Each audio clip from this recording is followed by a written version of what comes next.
We purchased the Pro Cut for the fleet because the ability to turn rotors on vehicles, we seem to save a lot more money.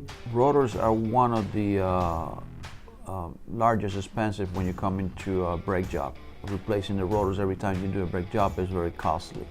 I would pick the Pro Cut over a bench lathe for a number of reasons. One, for the bench lathe, you have to remove front and rear rotors. The rear rotors, you have the bearings, the axle, and the whole hub has to come off.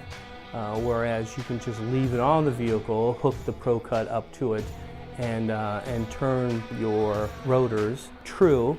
When you're doing a brake job, you have to see whether you have in stock those rotors. In a fleet, it's sometimes very hard to keep a rotor for each vehicle you have, so you have to wait for the delivery time on the parts that you need. So that's time that the vehicle is in the shop waiting. Because you have the vehicle on the air with the tires off and the brakes off, there's a lot of things that you cannot do. You have to wait until you get that done. So the vehicle's not producing, it's costing you money.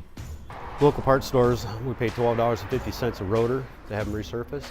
When you go across just 300 vehicles at $12.50, for 4 rotors on each vehicle, you're looking at $15,000 just in resurfacing costs. Not to mention the downtime to take the rotor off, deliver it, receive it, and then be able to put it on and finish the vehicle. Whenever you have a vehicle on the rack or in the bay that is tied down that bay, there's other vehicles that need to be serviced as well. So now you cannot bring the vehicle in. It's a domino effect because not only one vehicle, you might be hauling 2 or 3 vehicles because of a set of rotors. Whereas you're using the machine, you have it right there.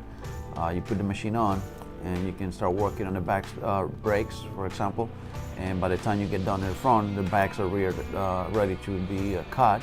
You can then go ahead and assemble a machine in the back and go to the front. It's very, very efficient service that you can utilize when you're having the machine on board.